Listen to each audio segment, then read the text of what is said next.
이 시간 기도로 예배 시작하겠습니다.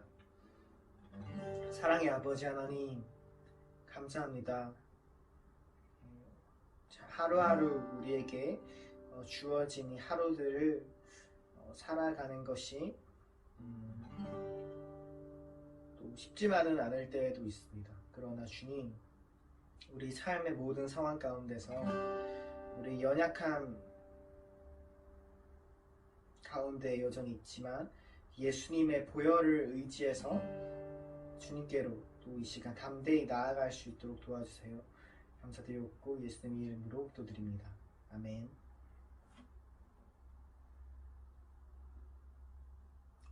함께 찬양하실게요.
주의 보좌로 나갈 때에 어떻게 나가야 할까?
예수님의 보혈로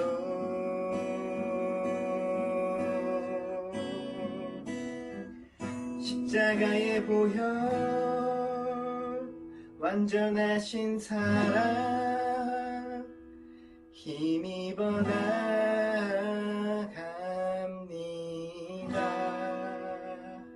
십자가의 보혈 완전하신 사랑 힘입어 예배합니다.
그렇습니다.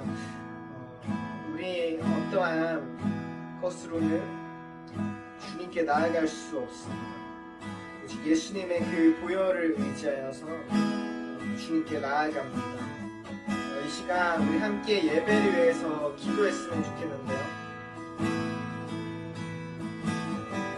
우리가 또 한 주 살아가면서 어떤 죄 가운데 있었던지 또 어떤 삶 가운데 있었던지 이 시간 그 예수님의 십자가 보혈을 의지하여서 다시금 예배의 시간 가운데 우리가 주님께로 돌아가고 또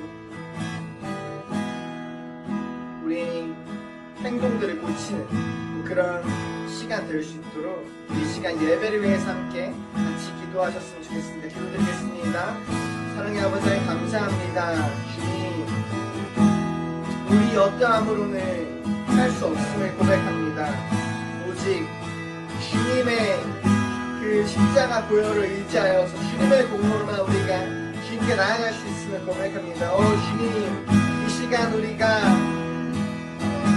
어떤 모습 가운데 주님께 나아가는지 알지 못하지만 각자의 상황 속에서 주님께 나아가오니 이 모습 그대로 주님께 나아가오니 주님의 십자가 보혈로 우리를 씻어주시고 우리를 새롭게 하여 주시옵소서. 이 예배의 시간 가운데 함께하여 주실 줄 믿습니다.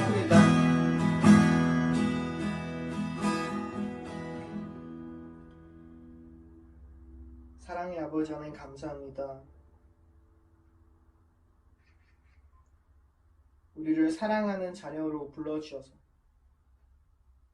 우리 안에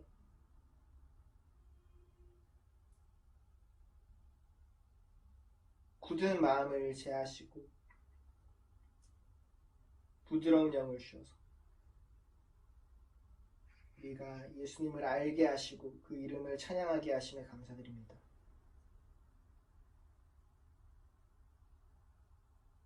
주님께로 나아가는 이 모든 여정 속에서 우리의 공로로는 할 수 있는 것이 아무것도 없음을 고백합니다. 예수님의 그 십자가 보혈의 능력, 우리를 값없이 의롭다 하시는 그 능력을 의지하오니 이 예배의 시간 가운데 우리가 주님께로 돌아가고 그 씻어주심을 경험하는 시간 되게 해주세요. 말씀 전하시는 또 오늘 에베소서 말씀 전하실 텐데 그 전하시는 목사님께도 능력을 더해 주셔서 그 말씀에 또 은혜를 우리가 함께 누릴 수 있도록 도와주세요. 감사드렸고 예수님의 이름으로 기도드립니다. 아멘. 시간 사도신경으로 우리 신앙을 함께 고백하시겠습니다. 나는 전능하신 아버지 하나님, 천지의 창조주를 믿습니다. 나는 그의 유일하신 아들, 우리 주 예수 그리스도를 믿습니다. 그는 성령으로 잉태되어 동정녀 마리아에게서 나시고 본디오 빌라도에게 고난을 받아 십자가에 못 박혀 죽으시고 장사된 지 사흘 만에 죽은 자 가운데서 다시 살아나셨으며 하늘에 오르시어 전능하신 아버지 하나님 우편에 앉아 계시다가 거기로부터 살아있는 자와 죽은 자를 심판하러 오십니다. 나는 성령을 믿으며 거룩한 공교회와 성도의 교제와 죄를 용서받는 것과 몸의 부활과 영생을 믿습니다. 아멘. 함께 기도하시겠습니다. 하나님 아버지 은혜를 감사합니다. 벌써 계절의 여왕이라고 하는 5월을 맞이하여 이제 만물이 소생하고 꽃이 피고 잎이 우거지는 그런 여름이 가까우고 있습니다. 우리 많은 젊은이들은 대학에서 또 축제와 여러 젊음을 만끽하는 그런 캠퍼스가 이어지고 있고, 또 우리 캠퍼스 선교단체들은 우리 젊은이들을 또 전도하기 위해서 많은 수고를 하고 있습니다.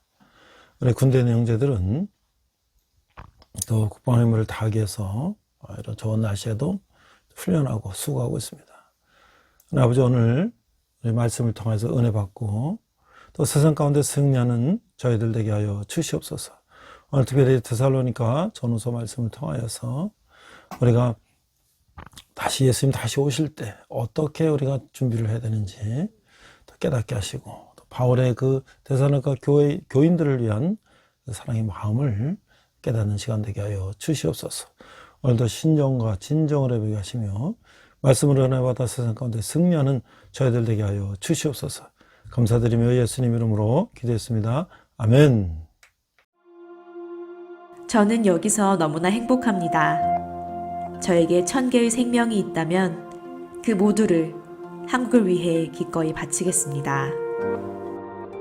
낯선 땅, 한국에 도착한 한 선교사가 미국의 가족에게 보내온 편지.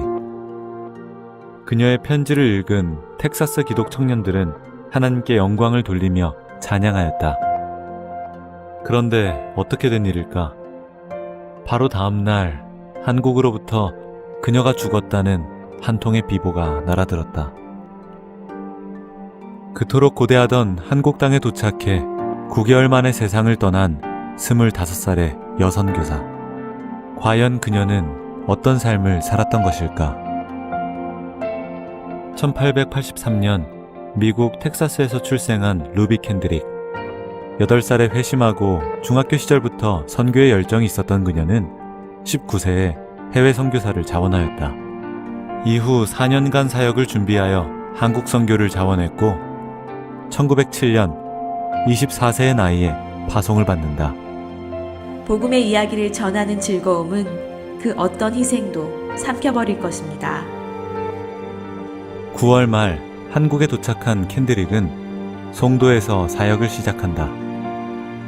주일학교에서 영어를 가르치고 병든 아이들을 간호하며 복음을 전했다. 그녀의 진실된 사랑은 많은 이들의 마음을 열게 했다. 그러던 어느 날 한국에 온 지 9개월 만인 1908년 6월 캔드릭은 급성 맹장염에 걸렸고 결국 하나님의 품에 안겼다. 이때가 꽃다운 나이 25세. 그녀는 동료 선교사들에게 시신을 한국에 묻어달라고 한다. 만약 제가 한국을 위해 죽는 것이 하나님의 뜻이라면 저는 기꺼이 하나님 나라에 갈 준비가 되었습니다. 만약 제가 죽거든 텍사스 기독 청년들에게 10명씩, 20명씩, 그리고 50명씩 한국에 오라고 전해주세요. 이것은 루비 캔드릭이 남긴 부탁이었다. 허망하게 끝난 것 같은 캔드릭의 죽음. 그러나 하나님은 놀라운 새 일을 준비하고 계셨다. 캔드릭의 진실한 호소에 많은 고향 청년들이 강렬한 도전을 받았고 그 지역에서 200명 이상이 회심하고 37명의 젊은 남녀가 주의 종으로 헌신했다. 6명의 여선교사들은 한국 선교를 자원하여 그녀의 뒤를 이어 사역을 감당하였다. 고향 텍사스에서는 루비 캔드릭 기념 모금 운동이 활발하게 일어나며 한국 선교를 지속적으로 후원했다. 그녀의 죽음은 한국 선교에 더욱 불을 지피는 중요한 계기가 되었다.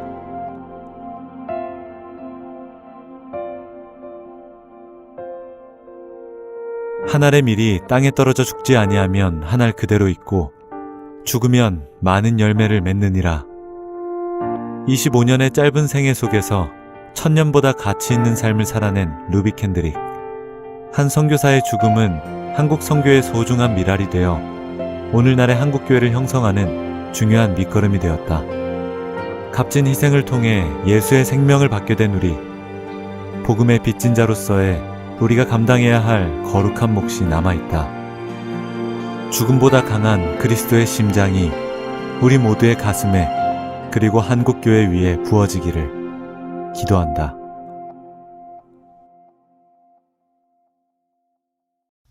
자, 이번 주부터는 우리가 이제 데살로니가 전후서를 말씀을 나누게 되는데요.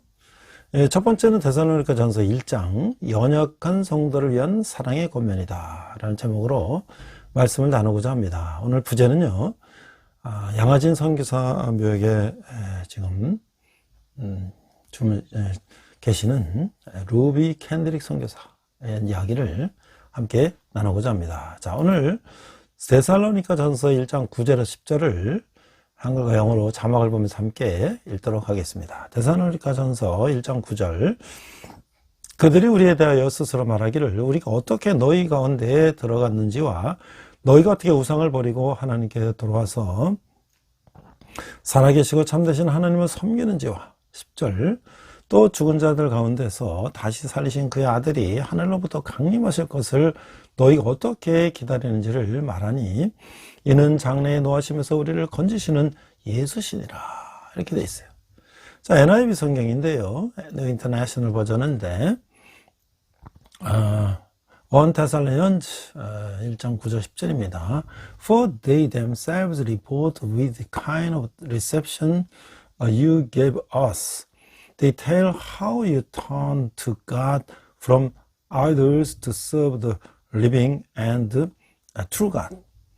10절입니다. And to wait for his son from heaven, whom he raised from the dead, Jesus, who rescues us from the coming wrath. 이렇게 돼 있어요. 자, 데살로니가 전서는 우리가 앞에서도 요약을 했는데요. 데살로니가 전서를 다시 한번 요약해 보면 예수, 우리의 소망이다. 그래서 1장은 회상, 어떻게 구원을 받았나. 이게 이제 1장에서 3장이에요. 그래서 첫 번째는 1장은 모범적인 회심, 2장은 모범적인 전도, 3장은 모범적인 돌봄을 이야기하고 있고, 두 번째 파트로는 기대, 그럼 이제 어떻게 살아야 되나. 그게 4, 5장인데, 행위와 부르심에 대해서 4장 1절에서 12절, 또 위로와 도전에 대해서 4장 13절에서 5장 11절, 그리고 일치와 불변에 대해서 이제 5장 14절 말씀하시고, 그 다음 요구와 축도로 마치는 거예요. 물론 옆에 1장 1절은 인사말이 있죠. 자, 데살로니가는 마게도냐 지방의 수도죠. 지금의 그리스가 돼 있죠. 마게도냐는 에게의 동쪽에 위치한 지금의 그리스 지역인데, 이 지역은 풍요로운 농경지를 가지고 있고, 데살로니가는 육로를 그 해로 연결시키는 도시다. 그래서 2차 여행에서 바울은 바나바와 헤어졌죠. 그 대신 디모데가 합류하고, 디모데는 루스트라에서 제2차 선교 여행 중이었던 바울과 실라를 만나서 그들과 이제 합류하게 되는 거예요. 디모데는 아버지가 헬라인이었으므로 할례는 받지 않았어요. 그러나 그 지역의 유대인들에게 불필요한 마찰을 불러일으킬 이유가 없었으므로 바울은 디모데에게 이 할례를 행했죠. 바울이 환상 중에 마게도냐로 건너와 우리를 도우라는 마게도냐 사람의 호소를 듣기 전까지는 일들이 순조롭게 진행됐어요. 이 요청이 하나님께서 비롯된 것임을 확신한 세 사람은 이제 마게도냐, 그리스로 넘어가서 이제 빌립보로 갔죠. 이것이 이제 바울이 아시아 선교에서 유럽 선교로 이제 새롭게 선교 여정이 시작되는 거예요. 그리고 환란이 시작됐어요. 바울과 실라는 많은 매를 맞고 이제 감옥에 갇히게 됐어요. 그러나 이에 굴하지 않고 하늘의 사명을 확신한 세 사람은 여행을 계속하며 암비볼리와 아볼레아를 거쳐서 데살로니가에 이르게 되는 거죠. 거기서 그들은 유대인의 회당을 찾아 세 차례 안식일에 데살로니가인에게 성경을 강론했어요. 이때 적지 않은 기분을 포함한 유대인들과 헬라인들이 이 말씀을 듣고 믿게 되는 것이죠.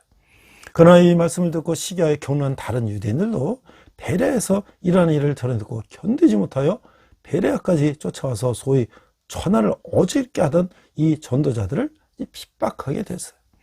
이후에 바울은 베레아에서 아덴에서 고린도로 갔어요. 그러나 데살로니가 교회가 여전히 그의 마음에 남아 있었던 거예요. 그렇게 강한 핍박 중에 그들이 어떻게 지내는지 바울은 알고 싶었던 것이죠. 그래서 AD 51년경 고린도에 머무르고 있을 때 바울은 데살로니가 교회에 그의 첫 번째 편지를 써가는 거예요. 바울은 데살로니가 교회 성도들이 예수님의 재림에 대해서 오해하고 있는 점을 이제 풀어주고 있어요. 예수님의 재림을 기다리며 말세를 사랑하는 성도들을 향한 하나님의 뜻은 규모 없는 자들을 권면하여 가르치고, 마음이 약한 자들을 위로하고 힘이 없는 자들을 붙들어주며 모든 사람을 대하여 오래 참고 누구든지 악을 악으로 갚지 말고 모든 사람을 대하여 오래 참고 누구든지 항상 기뻐하고 쉬지 말고 기도하고 범사에 감사하며 성령을 소멸치 말고 예언도 멸치지 말고 범사에 하려 좋은 것을 취하되 악은 그 모양 어떤 모양이라도 버리라. 그러니까 우리가 영과 혼이 흠없이 보존되었다가 주님을 맞이하기를 바라는 거예요.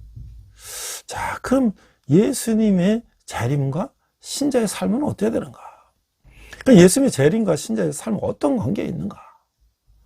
예수님이 재림할 때 이미 죽은 신자들은 어떻게 되는가? 신자는 예수님의 재림을 어떻게 준비해야 되는가? 데살로니가 전서는 예수님의 재림에 관련된 문제의 답을 주고 있다. 데살로니가 교회는 바울이 2차 전도여행 때 3주 동안의 사역들로 개척한 이 교회였어요.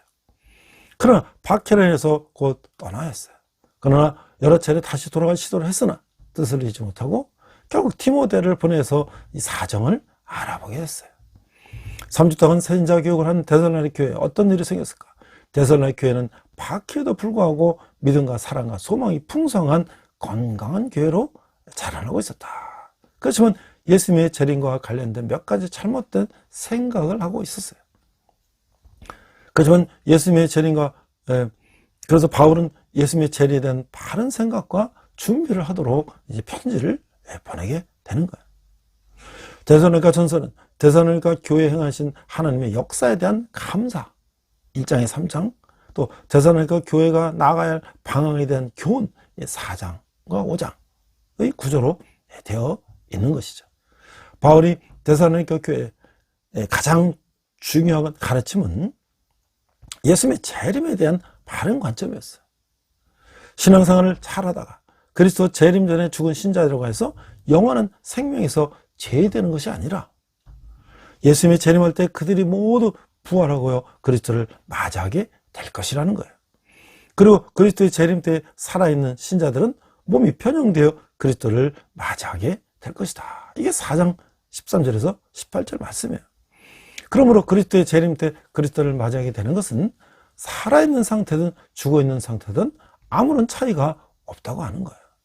그리스도의 재림의 날은 언제인지 아무도 알 수 없지만 분명한 것은 그리스도는 반드시 재림할 것이라는 사실이며, 중요한 것은 성도들이 날마다 믿음과 사랑, 소망을 가지고 살아가는 삶이 그리스도의 재림을 준비하는 최선의 삶이라고 하는 것이죠. 그래서 바울은 이렇게 인사를 하고 있어요. 1장 1절에 보니까 바울과 실로아노가 아노와 디모데는 하나님 아버지의 주 예수 그리스도 안에 있는 데살로니가 교회에 편지를 하노니 은혜와 평강이 너에게 있을지어다. 그러니까 이 데살로니가 전서는 바울의 서신 가운데 가장 먼저 기록된 것으로 이제 손꼽히고 있어요. 그러니까 주한 50년경 그러니까 바울과 그의 동역자들은 빌립보에서 많은 고난을 받은 후 데살로니가에 도착을 했어요. 데살로니가는 로마 시대 마게도니아에서 행정구역의 중심이 되는 중요한 도시였는데 당시 많은 유대인들이 이곳에서 살았던 것으로 보여요.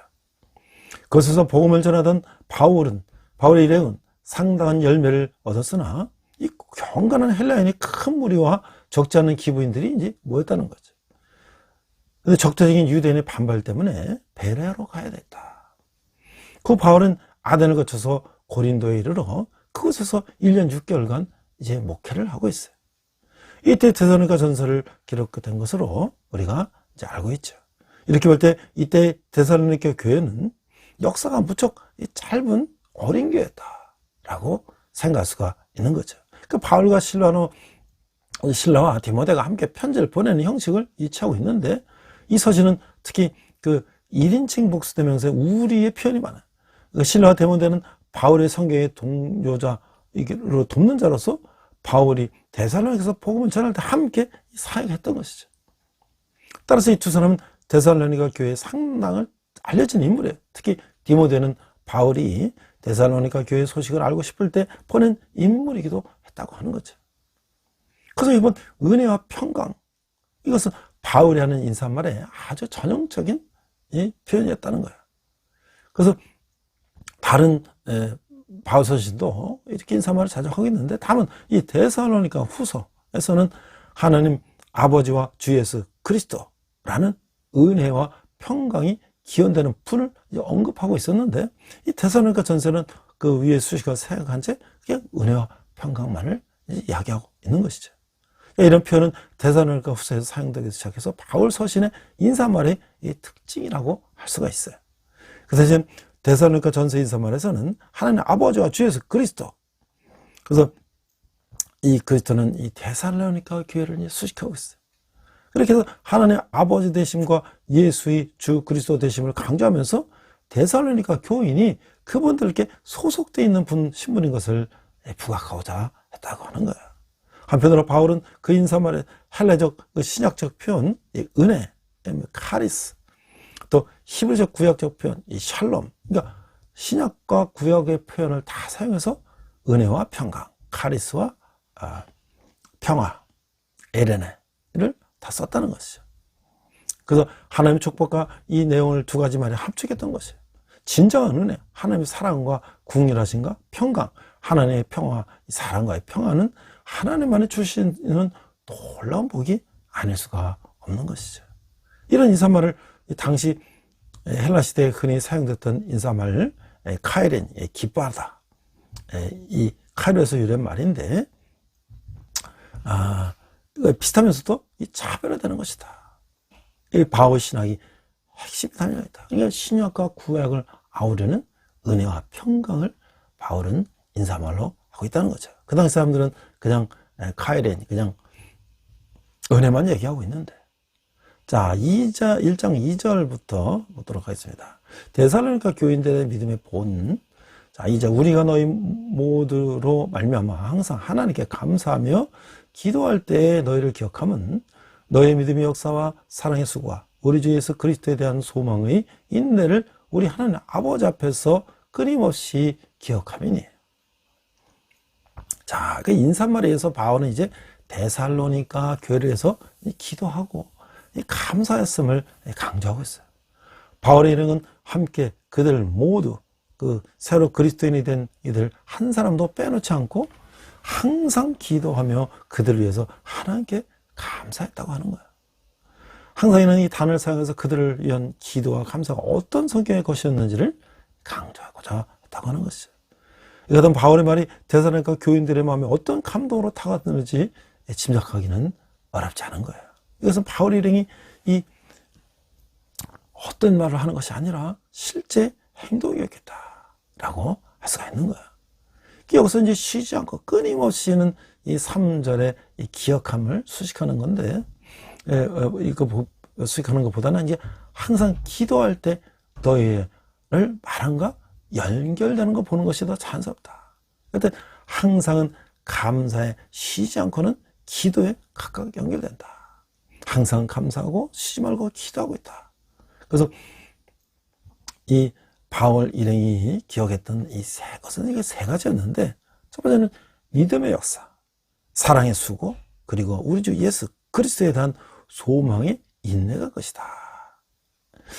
이미 바울은 믿음, 사랑, 소망이라는 세 가지 영원한 것에 대한 이 개념이 있었던 것이죠.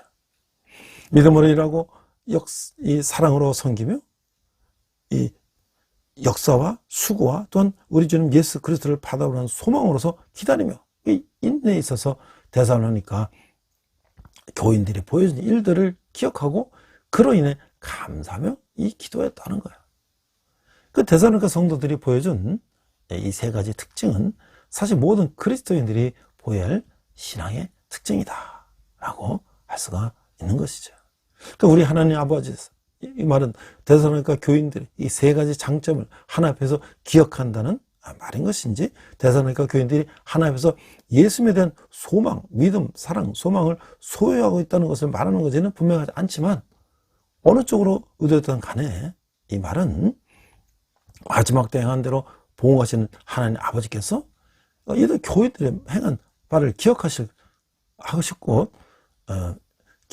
것이라는 점을 드러내기 위한 말씀으로 보이는 것이죠. 근데 여기서 우리가 생각할 것은 데살로니가 교인들을 상당한 수준이 높고 완전한 성숙한 그리스도인으로 봐서는 안 될 것이라는 거예요. 그렇다면 이 서신을 보내지 않을 것이죠. 그러나 이 교회가 세운 지 얼마 되지 않은 교회였을까라는 것을 우리는 고려해야 한다고 하는 것이죠. 바울이 2절, 3절에서 말하는 것은 그들 교인의 완전함이 아니라 이들의 작은 장점과 좋은 특징을 계속 격려하고 힘을 더하여주며 더 나아가 그들 자신들을 이 말씀에 비춰 더욱 되돌아보고 힘쓰도록 하기 위한 말로 이해하는 것이 좋을 것이다 라고 하는 것이죠. 어린 그리스도인들의 성장을 위해 우선적으로 필요한 것은 이 같은 기도와 격려라고 하는 것이죠. 자, 4절, 5절을 보니까 하나님의 사랑하심을 받은 형제들아 너희를 택하심을 아노라. 이는 우리 복음이 너에게 말만 이른 것이 아니라 또한 능력과 성령과 큰 확신으로 된 것입니다.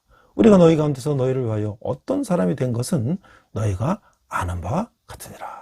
여기서 하나님의 사랑하심을 받은 형제들 이라는 표칭도 앞에 경영문과 통하는 부분인데, 바울은 그들을 형제라, 특히 하나님의 사랑을 받고 있는 형제들이라고 불렀던 거예요.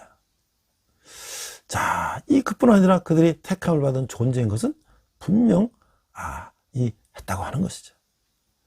그리고 특히 그들이 보여준 세 가지 특징, 믿음과 사랑과 소망을 선택함을 받은 하나님의 백성인 것을 드러내는 거예요. 이 말로 인해서 이 서신을 받은 수신자들은 마음의 위로와 격려를 받을 뿐만 아니라 주님에 대한 확신과 믿음을 더 굳게 할 수 있었을 것이라는 것이죠. 자, 요약하면 바울은 이 구절에서 세 가지 사실, 즉 그들의 형제들, 또 바울과 그의 일행에게, 또 모든 그리스도인들에게 또 하나님의 사랑을 받는 존재라는 점, 그리고 택하심을 받은 특별한 존재인 점을 거론했다고 하는 것인데, 얼마나 놀라운 말씀인지 알 수가 있는 것이죠. 그 같은 이런 복음이 그들에게 임했기 때문에 가능했어요. 이 4절이죠. 복음이 임할 때 사람은 특별한 존재가 되는 거예요. 이 복음을 바울과 동료들은 전했는데, 그리고 하늘의 기적은 이들에게서 일어났다고 하는 거예요. 바울이 여기서 이 복음의 말로만 전해진 것이 아니라 능력과 성령과 큰 확신으로 전해졌고, 또 그렇게 받아들였음을 강조하고 있어요. 5절에서. 그러니까 앞에 말은 뒤에 능력과 성령과 큰 확신과 이 대조를 이루게 된다. 그래서 이 세 가지는 서로 분리해서 이해될 수가 없는 것을 말하고 있다고 하는 거예요. 바울과 그 일행은 성령의 능력과 확신으로 복음을 전했다고 하는 것이죠. 여기서 이 바울과 그 일행이 데살로니가에 있을 때 보여준 삶과 사역의 모델이 강조되고 있는데, 그것이 바로 5절, 또 2장 9절, 10절 그 내용이라는 것이죠. 이들은 데살로니가 교회의 교인들을 위해서 살았어요. 그들을 위해서 존재했고, 그들을 위해서 말씀을 전했고, 그들을 위해서 그렇게, 예를 들면 이 텐트 메이커, 천막을 만들어서 돈을 벌면서 선교했던 그 자비랑 선교를 하며 살았다고 하는 것이죠. 어떤 말씀과 삶을 본으로 바울과 그의 동료들은 데살로니가 교회 앞에 당당히 있었는데, 물론 이렇게 설 수 있었던 것은 성령으로 말미암은 능력과 큰 확신이 있었기 때문인 것이다 라고 하는 것이죠. 자, 우리가 지금 이 데살로니가 교인 초기 교회의 교인들도 이 종말에 대해서 굉장히 헷갈려하고 또 어려워했었죠. 그런데 지금 이단들은 특별히 이 종말론을 끊임없이 가지고 교인들을 이제 유혹하고 있어요. 자, 이단의 종말론은 뭘까? 우리나라는 이 신흥 종교의 왕국이다. 그 수많은 이단 종파가 끊임없이 생겨나고 있는데, 그 현상이 바로 사회변동과 불안정한 사회 구조의 원인이 있다고 하는 거예요. 그래서 이 사람들은 불안과 불만에 대해 도피처를 종교적인 피안으로부터 찾는 경향이 있는데, 그 신흥 종교와 이단 종파들은 이런 그 위기의식을 고조시킴으로써 사람들을 현혹하고 있다. 그러니까 이제 30명의 목숨을 앗아간 충격과 함께 사회문제가 되는 5대양 사건이 1987년에 있었어요. 그 1989년은 세상에 종말이 온다고 해서 전북의 그 회문산으로 부자자 34명이 집단 가출한 사건이 1989년에 있었고, 경기도 부천 시내 부자자 100여 명이 현금과 집무서 등을 가지고 강원도 치악산으로 집단 가출한 사건도 1989년에 있었고, 이 대표적인 예인데, 이런 데서 보듯이 종말론을 강조하는 것이 신흥 종교와 이단 종파들의 공동적 특징이라고 하는 거예요. 한번 기독교 종말론은 마지막 일들에 관한 논의, 즉 죽은 다음에 인간 영원 상태, 그리고 재림, 죽은 자의 부활, 최후 심판, 세상의 종말, 천국과 지옥 등의 주제를 포함하고 있는 거예요. 성경은 기독교인의 종말론을 명료하게 제시하면서 주는 동시에 종말론에 관한 잘못된 교훈을 경계하고 거짓 예수와 거짓 복음이 일어나 세상과 교회를 미혹시킬 것을 경고하고 있어요. 이게 마태복음 24장 3절에 28절이고 고린도서 11장 4절 또 13절 15절 말씀이에요. 그럼에도 불구하고 기독교 역사에는 종말론에 가는 이단 사상가들이 끊임없이 나타났다는 거예요. 그 사도 시대에도 사두개인이 육체의 부활과 천사 및 이 영의 존재를 부정했는데, 이 케린터스는 그리스도의 부활과 재림을 부인했어요. 또 교부 시대에도 영주주의자들이 그리스도와 인간의 육체적 부활을 부정했어요. 영주주의자들은 예수 그리스도의 인성을 부인했기 때문에. 또 몬타뉴스는 그리스도의 재림과 시간과 장소를 설정하여 폐부자 근처의 들판에 그리스도의 재림이 이방했음을 예언해서 그 옛날 초대교회도 그랬다는 거예요. 근세에 들어서도 16세기의 소시너스 이는 죽은 다음에 인간의 영혼이 무의식 상태에 이른다고 주장했고, 18세기의 스웨덴버그는 그리스도의 육체적 재림을 부정하고 영적인 재림만을 주장했던 것이에요. 현대 대표적인 이단 종파라는 여화적인 통일교, 몰몬교, 크리스천 사이언스, 안식교 등이 있는데, 이들은 종말론에 관해서도 이단적인 요소를 지니고 있다고 하는 거예요.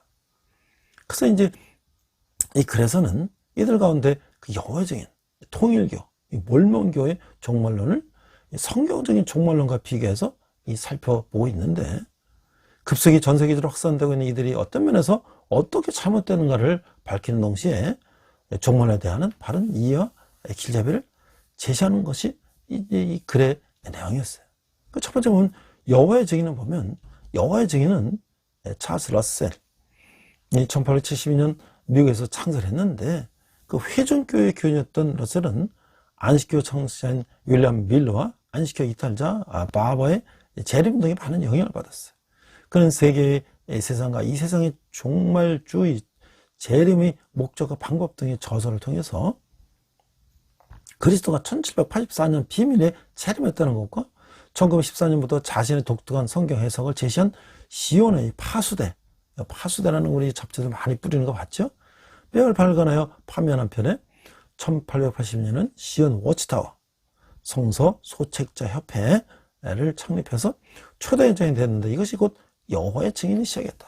우리 주위에 조그마한 쪽 책자에 파수라는 게 여호와의 증인에서 발간하는 거다는 거죠. 그 이대 회장이었던 조셉 라더포드는 1932년 이 단체의 공식 명칭을 여호와의 증인으로 채택을 했어요. 이것이 이사야서 43장 10절과 44장 8절에 너희는 내 증인이란 말에 근거인 것이에요. 그는 주의 재림 시기를 1874년에서 1914년으로 변경했으며 전쟁 반대와 군복무 거부를 주장했어요. 여호와의 증인의 전성기 이룬 것은 제3대장인 나단노라는 사람이었는데, 그는 그 지도 아래 추종자가 11만 명에서 200만 명 이상으로 급성장했다는 거예요. 독자적인 성경의 세세계 번역 성경을 영어로 번역하여 출판했고, 이 성경이 여호와의 증인의 신앙과 생활의 원리가 되었다 하고 있어요. 현재는 브래들리 프란츠가 4대 회장으로 있는데, 1980년 그 통계에 따르면 현재 208개국에 전파되어 신자 수가 300만에 이르고 있다라고 하는 거예요. 여호와의 증인은 홀리스터 부부에서 1912년 한국에 전파됐는데, 1986년 통계에 따르면 교회 수가 715개, 신자가 4만 명이 된다라고 하는 거예요. 그럼 여호와의 증인들의 핵심 교리는 뭘까? 첫째, 그들은 여호와의 증인들은 그리스도의 육체적 부활을 부정하고 영적인 부활을 주장한다. 이게 벌써 이게 이단인 거예요. 예수 그리스도의 인성과 인성을 부인하는 거죠. 둘째, 여호와의 증인들은 그리스도의 가시적인 재림을 부정하고 비가시적인 재림을 주장한다. 이것은 앞에서 말한 영적인 부활 안에서 그 뿌리를 찾을 수 있다. 그러니까 비가적인 영적으로만 부활했다고 얘기하는 거죠. 예수의 인성을 부인하니까.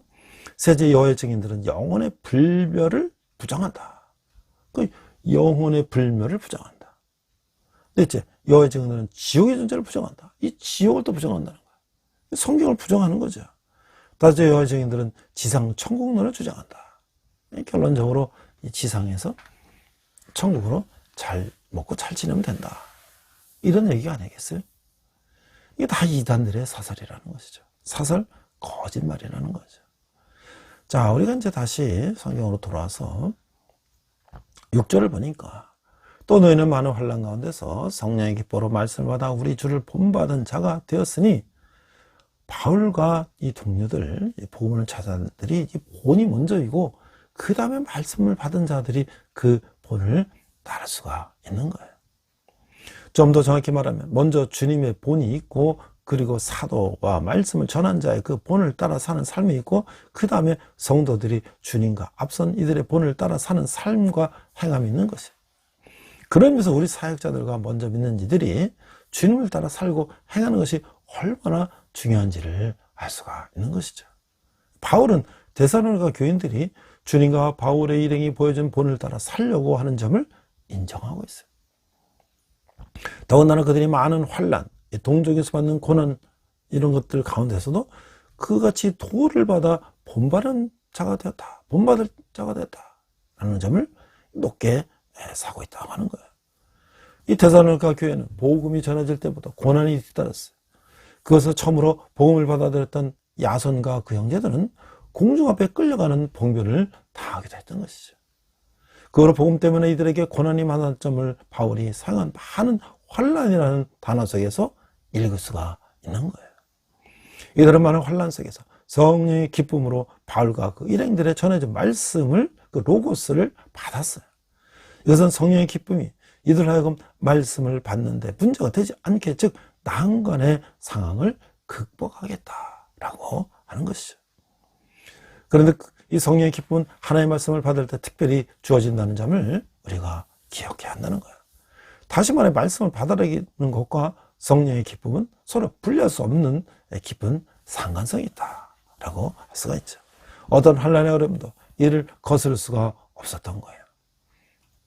결국 성령의 기쁨으로 말씀을 받은 것이 바울과 그 일행들은 주를 본받는 자가 될 수 있는 비결이었다.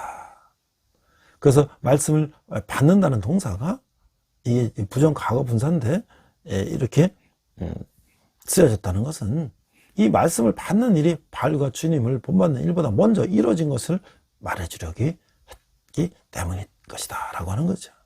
다시 말해서 데살로니가 교인들은 말씀을 받는 데서 그치지 않고 바울과 주님을 본받는 자들이 됐다고 하는 거예요. 말씀을 받는 그 말씀을 행하려는 노력이 바울과 주님을 본받는 일로 나타났다고 하는 것이죠. 자, 우리가 7절에서 8절을 보면, 그러므로 너희가 마게도냐가 있는 모든 믿는 자들의 본이 되었느니라.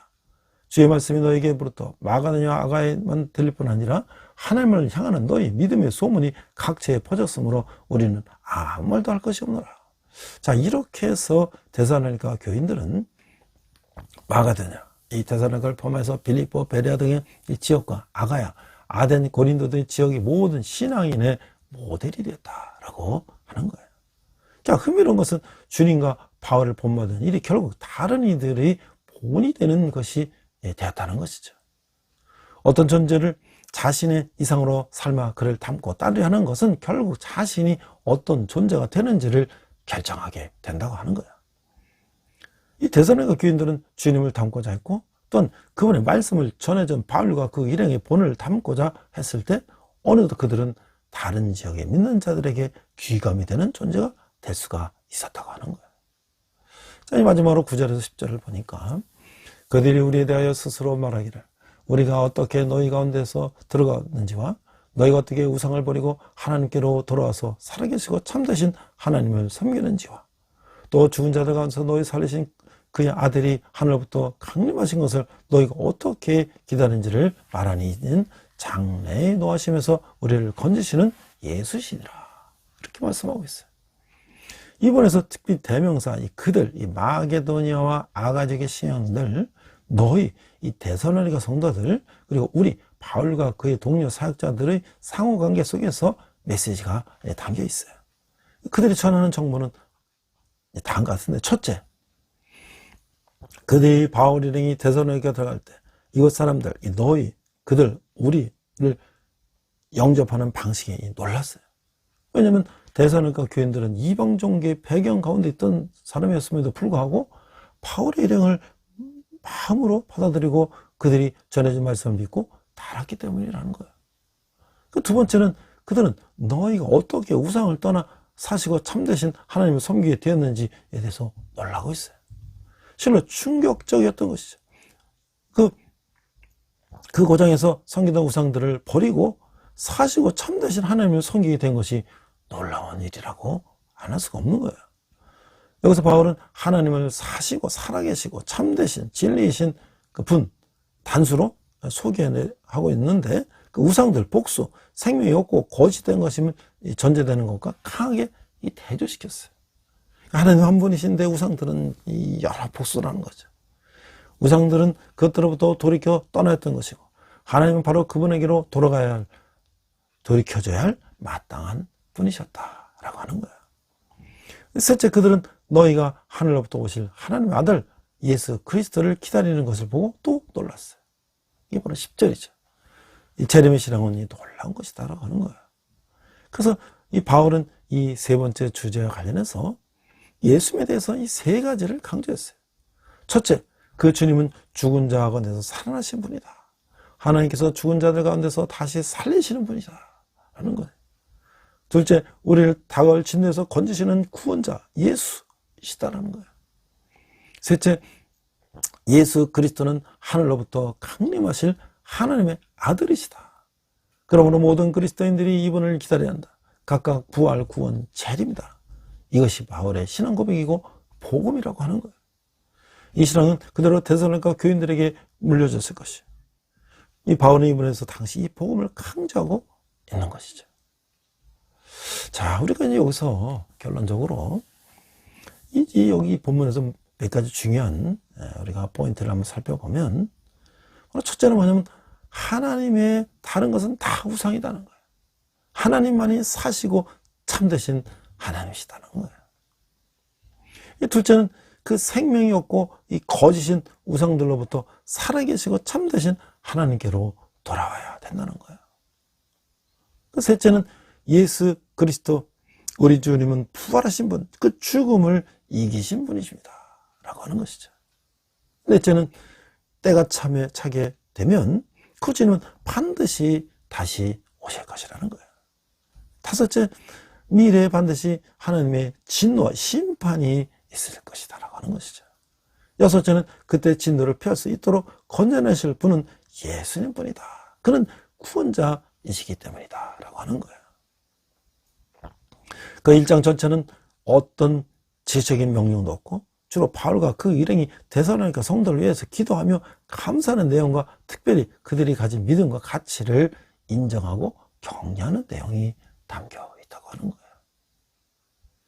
저는 오늘 그 앞에서도 언급했지만 그 양아지 선교사의 모욕에 많은 선교사님들이 이제 묻혀 있어요.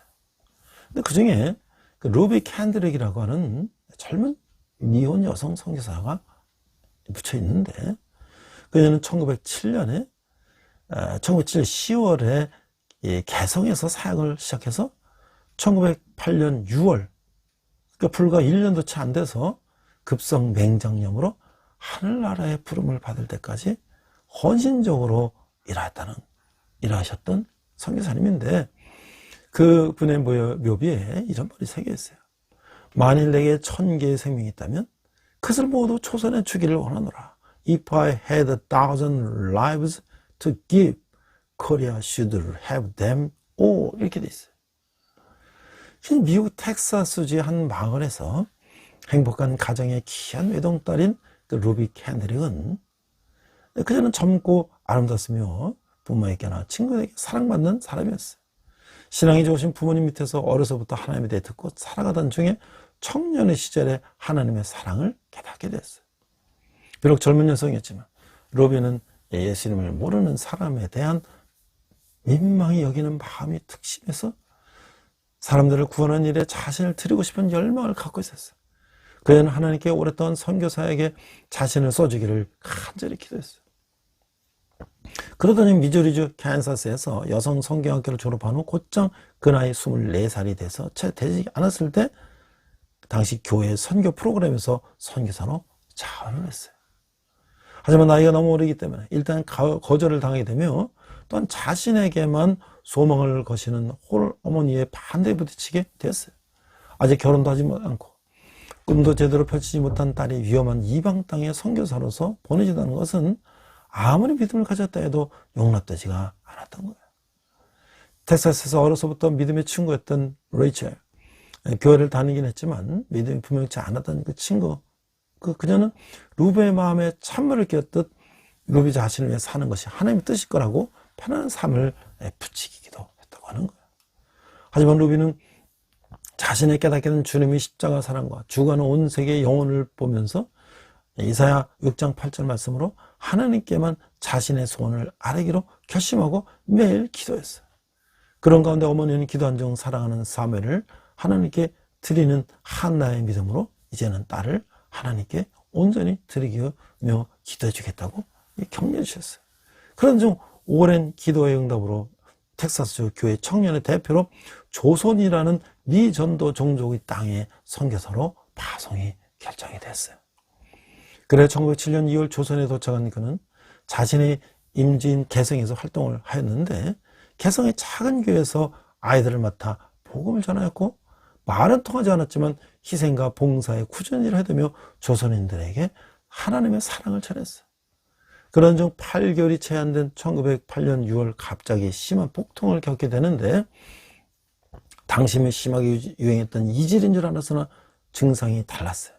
개성에 병원이 없던 관계로 한참 만에야 서울의 제중원, 현재 이게 세브란스 병원으로 이제 옮겨졌으며 함께 있던 동료 선교사가 미국의 선교본부에 이상을 알렸고 선교본부의 청년들이 루비의 회복을 위해서 이제 기도하게 됐어요. 그런데 루비의 병은 미국에 있었더라면 가벼운 수술로도 회복할 수 있는 급성 맨장염이었는데 개성에서 서울로 후송되는 과정에서 너무나 염증이 악화되어 있었어요. 서울로 후송되어 치료를 받던 루비는 한 통의 편지를 쓰게 되는데 이것은 결국 루비의 유언이 되고 말았던 것이죠. 하나님께서 보내주신 조선 땅을 사랑하게 된 것과 만일 1000개의 목숨이 자신에게 주어진다고 해도 조선 땅을 위해서 바치겠다는 결심에는 변함이 없다는 것. 그리고 만일 자신이 죽더라도 고국으로 옮기지 말고 조선을 위해 섬기다가 간 사람들의 영혼과 함께 편히 쉬게 달라는 등의 내용이었다는 거예요. 그런데 결국 서울로 후송된 지 열흘도 채 되지 않아서 주님의 품으로 돌아가게 됐던 것이죠. 그녀가 죽기 전 하루 전에 에밋 청년의 이 편지가 보내졌는데 조선이라는 미지의 나라에서 자신을 불살하고 있는 그녀의 소식을 들으며 그들은 특별 기도회를 갖게 됐다는 거예요. 그런데 바로 다음날 그녀가 죽었다는 소식을 들은 것이 사람들은 큰 슬픔에 젖었고 분위기는 침체됐어. 하지만 하나님이 하시는 일은 사람의 생각과는 같지 않았다는 거예요. 이 소득도 없이 실패한 것 같다는 그녀의 선교는 오히려 그 일로 인해서 3년 동안 20명이나 되는 사람이 조선의 선교사로 자원하게 되는 결과를 가져오게 됐다는 것이죠. 하나님은 그녀의 죽음을 통해서 조선의 20명의 일꾼을 보내신 거예요. 또한 텍사스 에밋 청년에는 해마다 헌금을 해서 조선에서 사역하는 선교사들을 후원했다고 하는 것이죠. 그녀의 헌신을 잠자는 많은 청년들에게 새로운 토지를 줬고 하나의 미랄이 되어 지금까지 많은 열매가 맺어지게 된 계기가 되었다고 하는 것이죠. 우리 함께 기도하겠습니다. 하나님 아버지의 은혜를 감사합니다. 오늘 사도 바울과 실라와 디모데 일행들이 이제 데살로니가의 교회에 편지를 보내요. 그들의 믿음이 자라는 것을 감사하며 또 그들이 그 데살로니가 교인들의 본이 됐던 것을 바라보며 오늘도 우리가 로비 캔드릭 선교사님 이 조선 땅에 이 미전도 종족인 조선 땅에 와서 급성맹장염으로 채 1년도 되지 않아 한라로 가신 사건을 보면서 많은 사람들이 또 그 루비 캔드릭 선교사를 순교를 보면서 20명에 달하는 많은 선교사들이 한국에 헌신한 걸 바라보며 하나님의 역사가 어떻게 흘러와서 우리에게 복음이 전해진지를 사도 바울을 통해서 또 많은 선교사를 통해서 또 그것이 유럽으로 미국으로 또 그것이 아시아로 또 우리에게까지 온 것을 우리가 감사하며 우리도 우리 주위에 있는 영혼들에게 복음을 전하는 저희들 되게 하여 주시옵소서. 감사드리며 예수님 이름으로 기도했습니다. 아멘. 시간 내게 있는 모든 것을 찬양하시면서 함께 헌금하시겠습니다.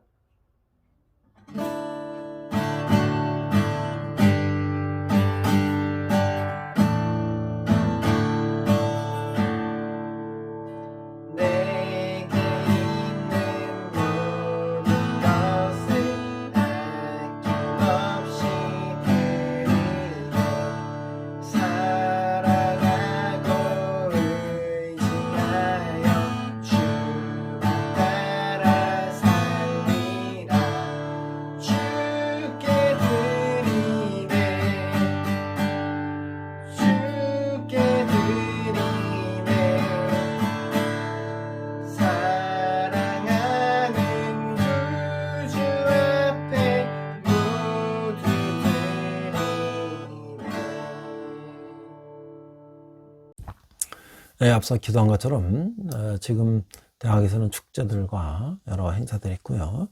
또 많은 캠퍼스 선교 단체들은 또 이 기회를 통해서 많은 복음을 전하고 수고하고 있습니다. 저도 우리 CCC 우리 또 간사님들과 같이 이야기를 들어보니까 올해도 2월 말에 평창에서 CC 여름 수련회가 몇천 명이 모여서 전국에서 대학생들이 모여서 하는 또 계획을 진행하고 있다는 얘기 들었습니다. 저도 코로나 전에는 선택 특강으로 예수의 리더십 강의를 하러 가서 하루 자고 이제 하고도 갔는데 뭐 코로나 이후에 지금 저도 또 안 가다 보니까 올해는 못 갔는데 내년에 다시 또 저도 참여해서 학생들 같이 또 이 집회도 참여하고 학생들에게 강의도 하고 또 그랬으면 좋겠습니다. 자, 우리도 군대에 있는 형제들도 또 이런 좋은 계절에 수고하고 있는데요. 저희가 이제 군대 교회의 벽에 새로 리모델링 하면서 벽을 잘해 예수님의 그림이 있었어요. 근데 벽지를 잘 칠하면서 다 지워졌어요. 그래서 작년 봄에 우리 대학교 학생들 제가 미술치료학과나 학생들 몇 명을 교수님 통해서 4명이 이제 자원을 해가지고 그 벽화대 예수님과 이제 푸른 초장 잔잔한 물과 양떼들과 이런 게 잘 그렸어요. 근데 이게 뭐 페인트의 배합이 잘못됐는지 여기 이제 한 1년 지나니까 이게 껍질이 막 벗겨지고 부분적으로 그래서 이거 다시 보수를 해야 되겠다 생각을 했는데 올 초에도 우리 간호학과 학생들이 이제 아울렛이 가서 대학생들 같이 예배하고 함께 즐거운 미문 행사를 가졌는데 그중에 4학생이 다시 자원을 해서 다음 주일날 우리 같이 예배하고 그 밴드 된 거를 벗겨내고 그 다시 이제 보수를 하려고 합니다. 너무 감사한 일이죠. 그 아름다운 예수님 그림을 이렇게 푸른 초장 잔잔한 물과 그려놨는데 그게 어떻게 자꾸 부분 일어나갖고 그림이 이렇게 망가지는 모습이 너무 가슴이 안타까웠어요. 이번에 다시 우리가 잘 그려서 그림이 벗겨지지 않도록 잘 하고자 합니다. 여러분이 후원하신 한 달에 10,000원 후원은 우리 청년들이 주님께 돌아오는데 귀하게 사용될 것입니다. 함께 기도하겠습니다. 하나님 아버지 은혜를 감사합니다. 저희가 적은 예물을 주님께 드렸습니다. 이 예물이 쓰는 것마다 주님 영광이 나타나게 하시고 특별히 청년들이 주님께 돌아오는데 귀하게 사용되게 하여 주시옵소서. 지금은 우리 주 예수 그리스도의 은혜와 하나님의 역전하신 사랑과 성령님의 감화가 역사하시며 예수 그리스도의 본을 따라 바울이 이 데살로니가 교인들의 본이 된 것처럼 또 데살로니가 교인들이 바울의 본을 따라 또 그리스도인의 본이 된 것처럼 그것이 미국으로 유럽으로 또 루비캔들이 선교사님을 통해서 본이 이어지고 또 우리들에게까지 그 그리스도의 사랑이 이어진 것을 바라보며 우리도 그런 그리스도의 사람이 되기를 다짐하는 오늘 온라인 예배를 드리는 모든 성도들이 열방의 백성들과 선교사님이 특별히 북한에서 고통받는 북한 동포들이 지금부터 영원토록 함께 하시기를 간절히 축원합니다. 아멘. 우리 함께 선한 능력으로 찬양하시면서 한 주간 승리하시기 바랍니다. 우리 이 시간 선한 능력으로 함께 찬양하시면서 결단의 시간 갖겠습니다.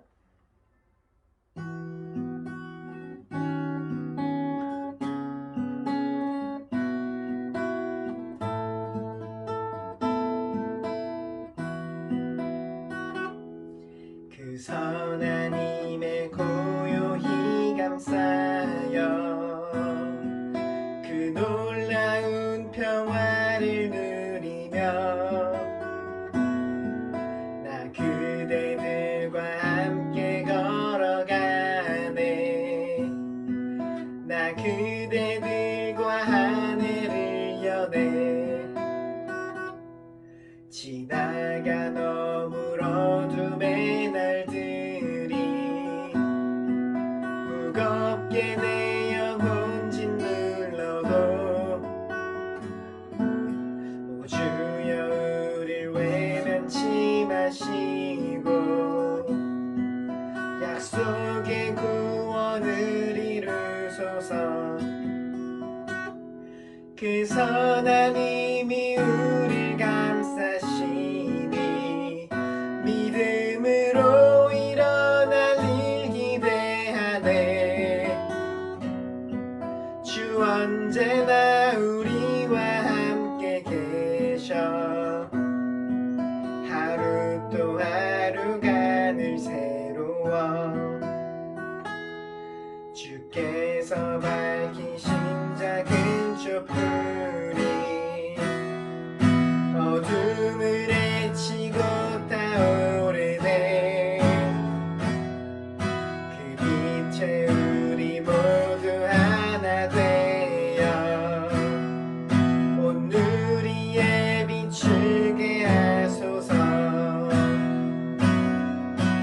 선하님이 우릴 감싸시니 믿음으로 일어나리 기대하네. 주 언제나 우리와 함께 계셔. 하루 또 하루가 늘 새로워. 이 고요함이 깊이 번져갈 때 저 가슴 벅찬 노래 들리네. 다시 하나가 되게 이끄소서. 당신의 빛이 빛나는 이 밤 그 선하님이 우릴 감싸시니 믿음으로 일어나리 기대하네. 주 언제나 우리와 함께 계셔. 하루 또 하루가 늘 새로워. 그 선하님이 우릴 감싸시니 믿음으로 일어나리 기대하네. 주 언제나 우리와 함께 계셔. 하루 또 하루가 늘 새로워. 주님과 동행하시는 복된 한 주 되시길 축복합니다.